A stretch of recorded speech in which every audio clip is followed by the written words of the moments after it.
But I can't trust the bitches, I know they gon' pick and choose. No, I can't trust the bitches, I know they gon' pick and choose. I fell in love with these streets, I seen 100,000.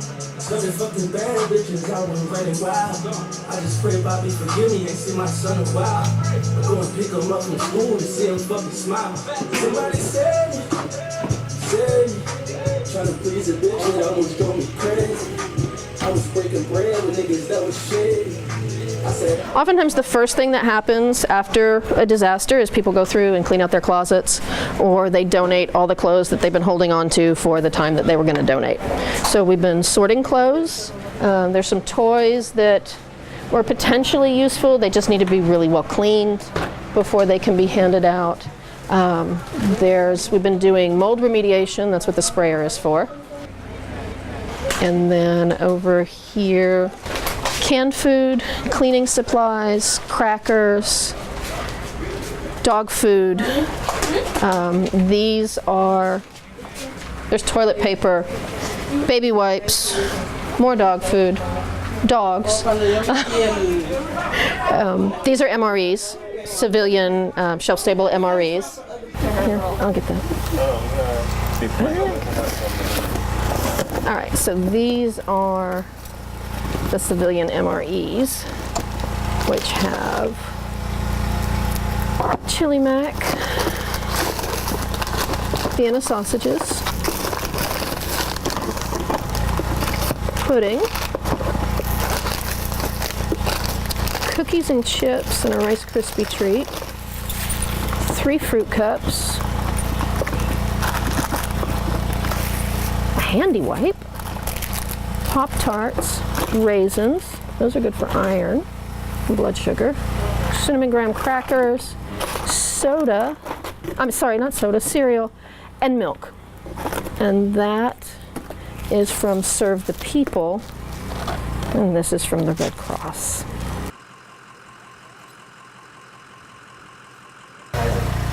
That's terrible. I mean, they were like sitting there for a good like hour and a half. The box is better than that. But those are carrots. The box is better than that. One of the things that we've started to do now that we have a little more downtime is food sharing. So last night, a couple of people came over and we cooked 3 pots of chicken soup. And we took soup and blankets and heat packs, cardboard. Cardboard makes a nice barrier between the concrete and the people or their blankets. Concrete, the pavement is not your friend in the heat or the cold. In the summer, it'll burn you. In the winter, it zaps all your body heat. The city passed an ordinance that says it's illegal to share food with 5 or more people in public without prior written permission of the property owner. It was driven by the downtown business interests because they were upset about the trash. And what it did was effectively scare off churches and other organizations that had been sharing food. You know, we went down this morning to an empty lot and had 3 people come up to us and warn us that the police were going to come, that we were going to get arrested, and that what we were doing was illegal. The police don't come. They've had some difficulty with organizations come in and they set up distribution centers, but they only operate, say, from 11 to 4 on Saturday. And people have to stand in a long line. They get a number. They go into the space where they then have to wait longer to get into the distribution center, and then they pick up whatever items it is that they can take and leave with it. But it's very controlled. Here, people just say, hey, we need such and such, and they come in and then they look, and if we have it, they can take it. If we don't have it, we say, you know, let's see how we can get it. Let's see where we're going to make it come from. We're big fans of manifesting. So if you say that you need or want something, if you say it loud enough and in the right places, it shows up. And that's how most of this got here, is just by saying we need a distribution center. So this is the original dove for the logo. My kid drew that. So I love that they did it. My kid Frankie is 13. They're quite a talented artist. And then we started out with this is the original, and then this is what the New Orleans Art Collective came up with. And hang on just a second and I'll show you what somebody else has done. Gigi made this. So it's kind of everywhere. I'm really proud of it. I'm really happy with it.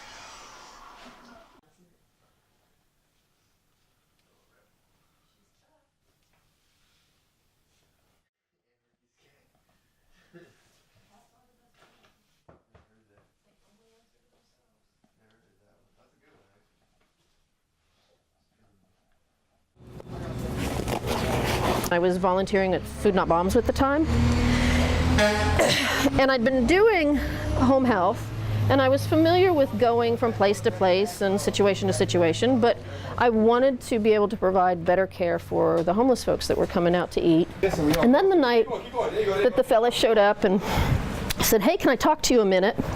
And we stepped behind my car, and he pulled up his shirt and he said, "I got shot. Can you help me with that?" Oh, God. I'm bleeding out a little bit. He hadn't been shot there. He'd gone to the hospital, and he made the mistake of, and it was an innocent mistake, he couldn't walk much further from the train that he'd taken from the campsite. Somebody had tried to steal his bag. He fought for the bag. The guy shot him and winged him. It wasn't a deep wound, but he'd still been shot. Yeah. He'd gone to a not-for-profit hospital, not a charity hospital. So he sat on a stretcher in the hallway for about 10 hours before anybody bothered to come and see him. They gave him a prescription for narcotic pain medicine, and a nurse taped dry gauze over the wound and told him to leave. And they dumped him out at like 2 or 3 o'clock in the morning. So no antibiotics, no follow-up for the wound care, no instructions, and a prescription he can't fill because he doesn't have an ID, and wouldn't fill because he didn't particularly need it, and he had a history of substance abuse and was trying his very best not to go back that way. So I did what I could for it for a couple of days, and it became clear that it was infected, and I ended up taking him to the county hospital and staying with him in the ER.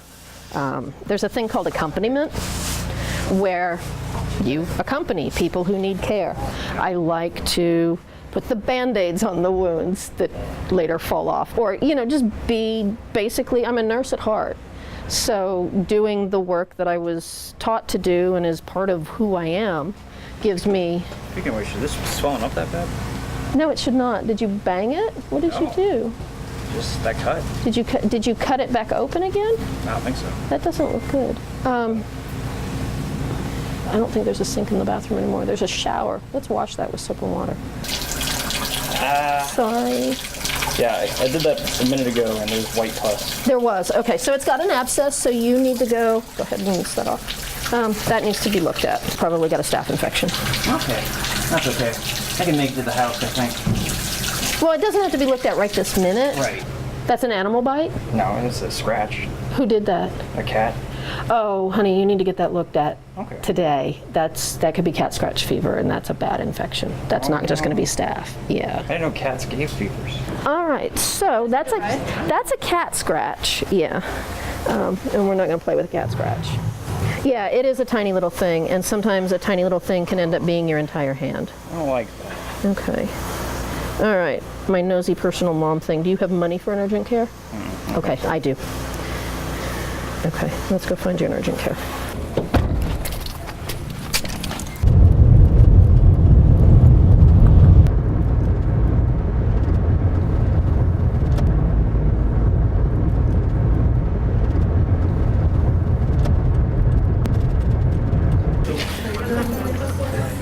Hi, how can I help you guys?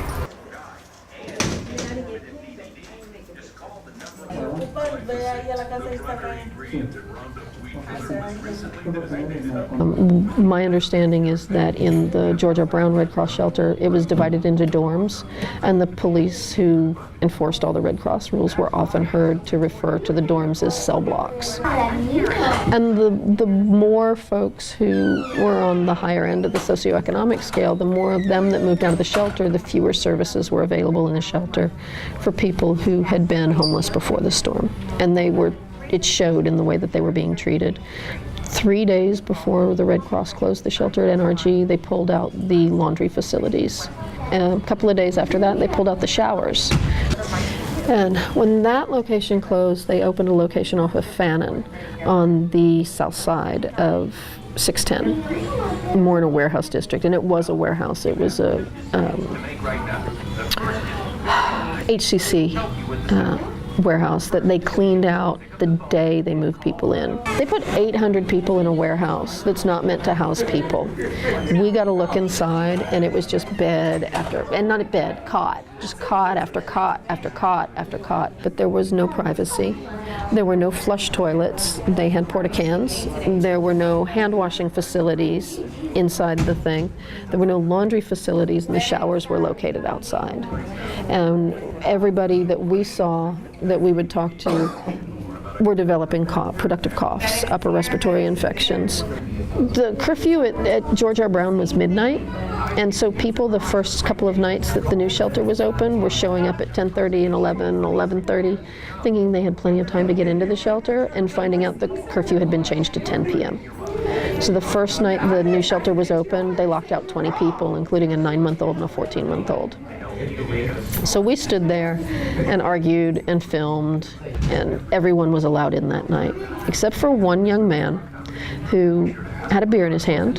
He was not intoxicated by any stretch of the imagination, but he was upset and he was hurting, and he was telling people, look, I've been here, my dog is inside.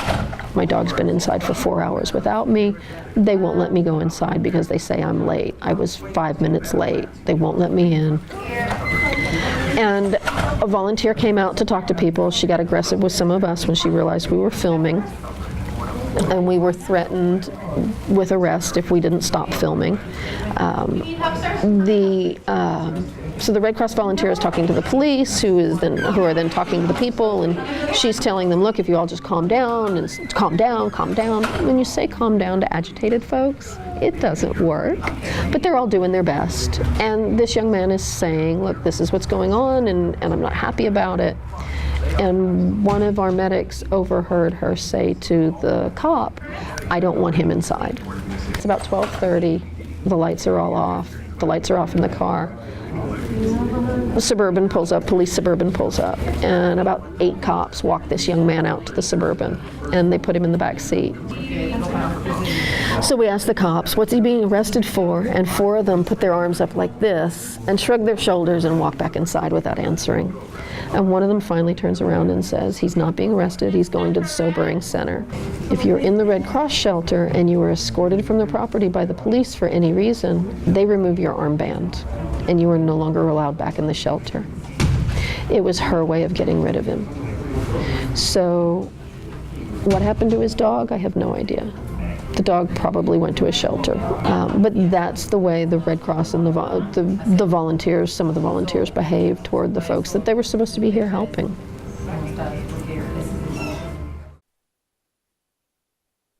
Yesterday was rough, but today is better, and that's how things are going to change. And it's that constant chipping away, just the little bits that you do every day. Eventually it all adds up, because you do your little bit without even knowing that somebody over here is doing a little bit. And a little bit very quickly becomes a lot. Same thing is true with systems and people. If you keep the right kind of pressure on for long enough, stuff changes. Not the Red Cross. Not the Red Cross. But, how much longer can the Red Cross continue with people now seeing and having firsthand experience at this point with the stuff that they pulled after Katrina and during the wildfires and in Haiti and with the blood donations? The Red Cross has a terrible reputation.